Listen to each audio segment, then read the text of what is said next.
Well, welcome to Staying Connected with the Dean this Friday, the 27th of August, as we continue to live in our bubbles at Alert Level 4. I'm the Very Reverend Anne Mills, the Dean at Holy Trinity Cathedral in Parnell. Just a reminder that the cathedral remains closed and staff are working from home at the moment. Services are available online. Sunday morning at 10 a.m. we have Ministry of the Word. On Tuesday and Thursday nights at 6 p.m. we are offering evening prayer, and of course staying connected on Fridays with the Dean. As you might recall, this will be the status quo until we return to Alert Level 2.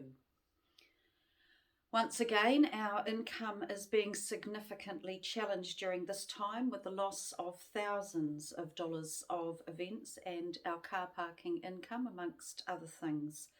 If you have not moved to giving by automatic payment, I would ask you to consider doing this. Please let me know if you need assistance with this. If you feel you are able to increase your offerings or make a donation to help with our expenses, of which our staff costs make up a large proportion of this, we would gladly receive it. And of course, remember, any donations are tax deductible. And please, if you need any help getting supplies to your home or any other support, please don't hesitate to contact either myself or a VETSA or a message through the office, and we will respond to your request. And now some reflections from me for this Friday. Last year, when we went into lockdown, I was drawn to explore the meaning of wilderness through the lenses of the challenges of wilderness experiences and also the transforming and often comforting experience of wilderness. This time I have been drawn to explore and practice some of our contemplative Christian spiritual practices. I'm being asked by God to take a deeper look at the meaning of my life and my relationship with God. This has been aided by a couple of books that have been sitting beside my bed for a while, and a series of daily reflections from Richard Rohr at the centre of action and contemplation. Two thoughts in particular that I have found helpful and challenging this week. Firstly, the notion proposed by artist and author Christine Volter's Painter, that instead of taking pictures, she asks us to receive images similar to how we might welcome the presence of God in contemplation.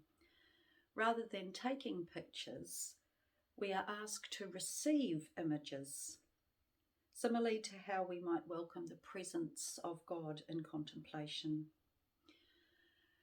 Contemplative practice is a receptive practice. We make ourselves available for grace to break in. We open ourselves to listen and to ponder. As I am a head person and work most easily in my head, to begin to work in my heart is always a challenge for me. So contemplation is an important practice for me as I develop my relationship with God. We often use the word take to describe our relationship with photography, she says. Our culture emphasises taking time, taking what's mine, and taking a break. What we are endeavouring to do in this process, however, is to receive rather than take. We are learning to receive the gifts around us, to be present enough so that when the photographic moment arrives, we are able to receive it fully with our whole hearts. When we are receptive, we let go of our agendas and expectations. We allow ourselves to see beneath preconceived ideas. The second notion that has struck me this week is the notion of beholding. Beholding happens, says Richard Rohr, when we stop trying to hold and allow ourselves to be held. Beholding happens when we stop trying to hold and allow ourselves to be held. To be held by the other. We are completely enchanted by something outside and beyond ourselves. Maybe we should speak, he writes, of beholding, because in that moment we are being held more than really holding, explaining or understanding anything by ourselves. We feel ourselves being addressed more than addressing something else. This radically changes our situation and perspective, he suggests.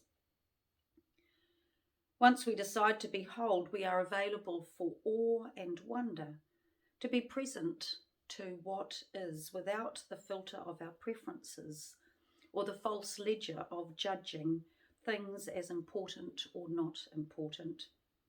A much broader, much deeper and much wider field of perception opens up, becoming an alternative way of knowing and enjoying.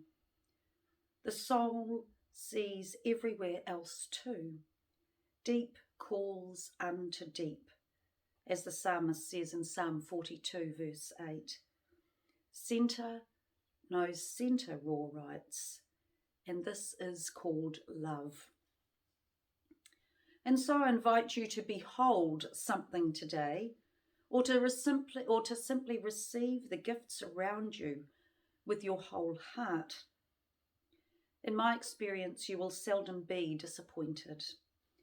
Find a bit of ordinary beauty, a print, a sculpture, a photograph in your home or online, and gaze at it until you see it as one instance of a manifestation of the eternal creativity of God.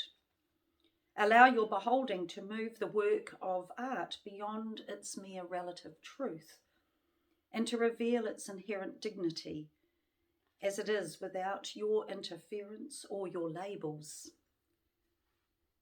Rohr writes, it then becomes an epiphany and the walls of your world begin to expand. So I invite you to behold rather than, to be held rather than behold, and to receive rather than to take as you go about your daily lives this day and in the days ahead, and draw closer to God and God's love for you. And so until next time, many blessings and take care.